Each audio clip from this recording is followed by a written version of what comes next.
What is going on, Blockheads? So we are ready for our next round of content, and as I did for a teaser on our TikTok video, we're going to be exploring the treasures inside the Spalding box. And you're like, oh, gee, that's not a Lego container. No, it's not. But it's got some cool stuff inside. And one other note, we are getting ready to get even more organized. So I got a brand new shelving unit assembled, so that will help us get some of this craziness down here in the brick bunker ready for display, if at all possible. So here we go. What is inside? So the good thing is we got a table so I don't have to drag things out on the floor. And here we go. What is in the box? So we kind of looked at this a little bit, and I know some of these are going to warrant their own discussion, but I'm going to go through each of these here just to see what we have. So I do not remember the names of a lot of these, but here we've got a space police vehicle.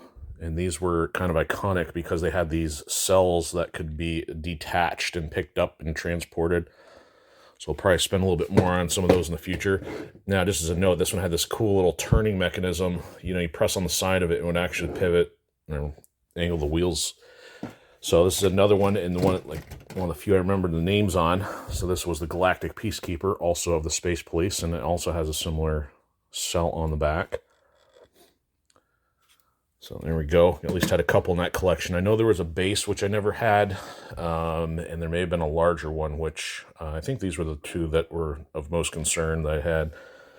So we also mentioned this little ice planet guy. I know there's a couple more of these floating around in there. Looks like it was a little chainsaw just fell off, so we'll want to get that reattached later. Love the color scheme on these because the white and the blue and the neon orange, I always thought that was pretty neat. So there's another space set. So it looks like most of the rest of this is probably town. We'll have to get more into these in detail on some of these.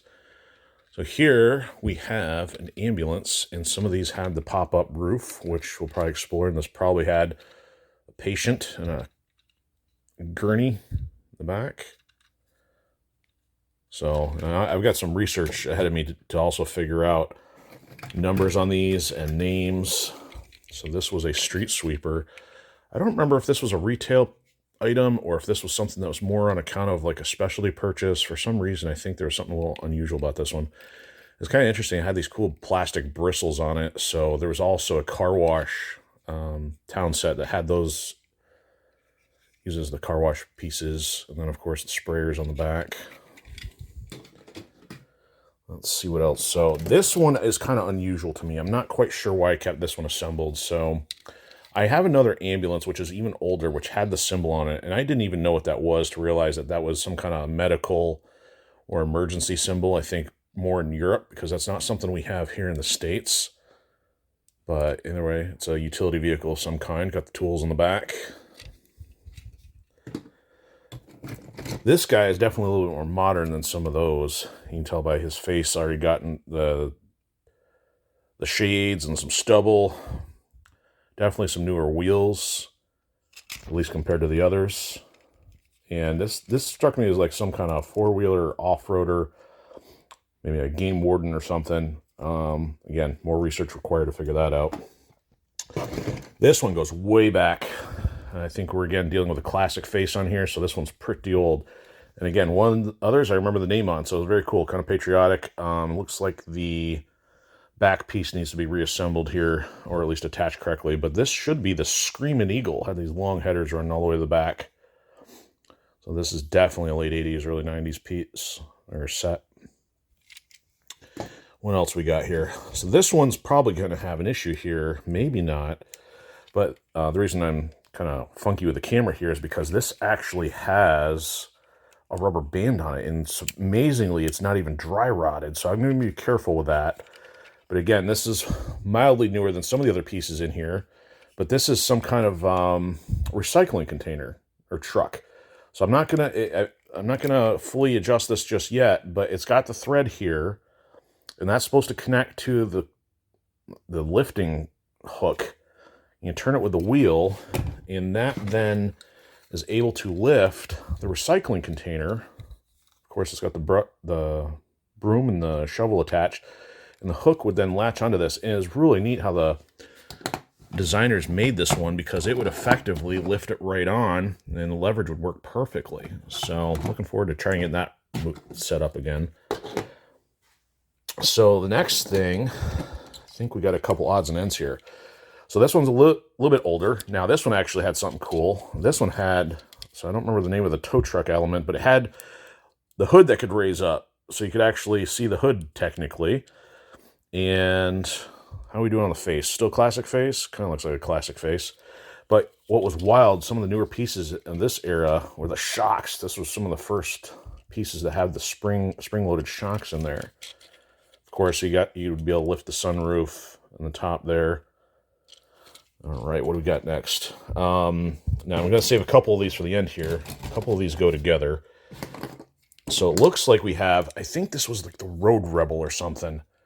Still classic face, so definitely older era. And we're getting, I mean, this, not a newer tire per se, but I've got some going so far back that they actually had metal for the axles. And they even had a stud in the center. And actually, some of those I'm going to show you here in a second probably will demonstrate that. So this guy came with this trailer. He even had the fold-down wheels. Similar tires. Now, these tires were smooth. No treads on them. And then that had the bike. And started to see the visors through the space sets to be able to lift those helmets up. Now, these bikes also had a hole on them, so you could actually put them on the trailer. And this would actually connect. So there we go. So we got trailer connected with the bike on it. So I think I enjoyed that one. That's probably a reason why that one got saved. Now, we got two others before getting into some ultra old school stuff. So again, classic face. Now, these propellers here, definitely more advanced than the few that I originally had. We're talking like original McDonald Legos and stuff. Now, I don't remember if this came as a set. I believe this was called like the Wave Skimmer. Even had a piece on the bottom to make it a little more elevated, but definitely a little bit more on the basic side.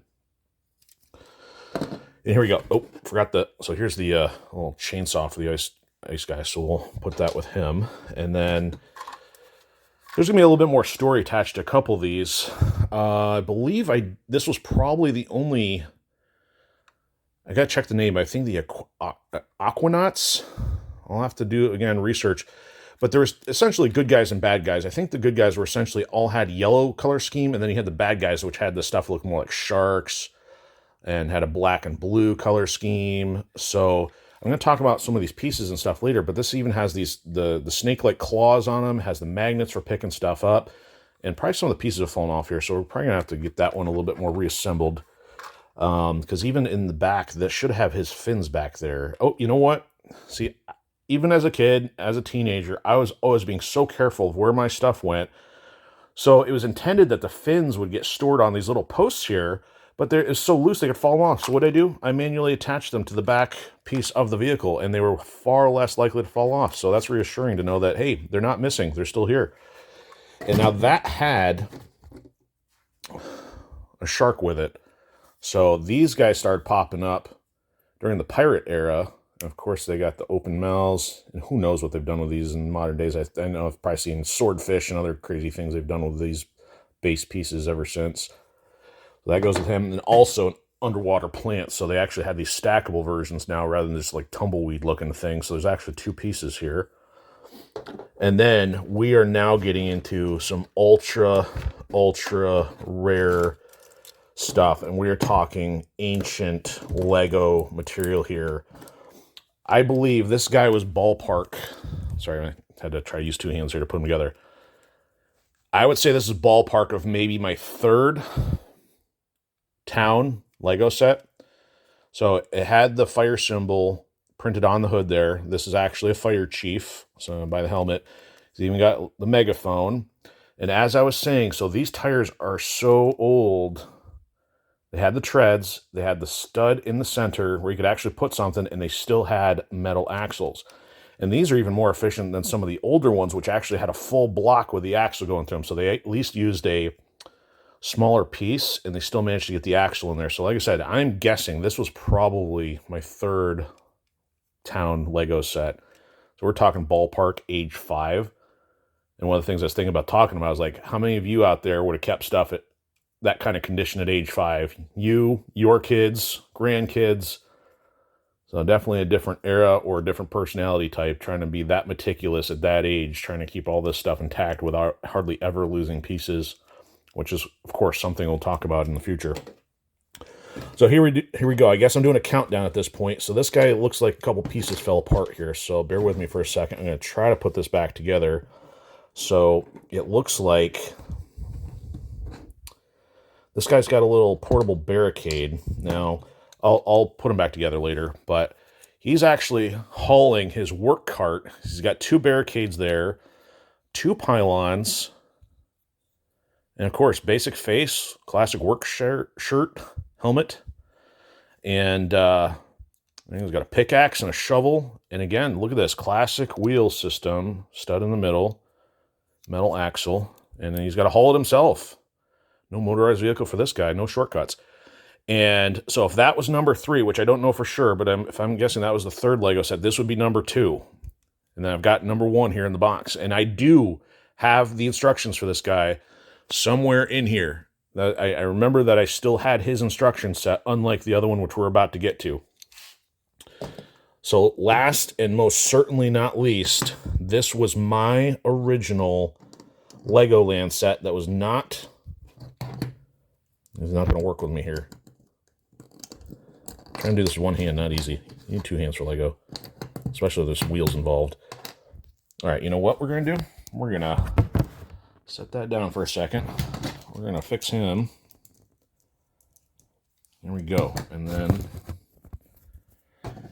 I do not even know the name of this thing. So we're talking, this is something from the mid-'80s. My very first Legoland set. And I do not have the instructions for this guy. This guy goes that far back. I think I can be forgiven for that, right? You know, because I was so young. Now, never mind the fact I have everything else, but who knows? I mean, so couldn't tell you when my parents got it, where they got it from, what the name of it is, what the part number is. So I got some research ahead of me. And thankfully, the internet has a lot of that stuff nowadays. So some others might be able to get to it before me. But in the meantime, trip down nostalgia, memory lane a little bit. Very first Legoland set. And then maybe in here someday we'll find some McDonald's instructions or something, which might even predate this guy. Hard to say. But anyway, there you go. So here is all the content that was in the Spalding box. Crazy to think that I had most of this together. There's no guarantee that some of this wasn't ever disassembled at one point, but somewhere along the way, I got wise enough to at least think to keep some of my favorites together, or at least some of those that had some sentimental value. Let's move this guy up here. Let's get 1, 2, and 3 together. So there you go. Old school.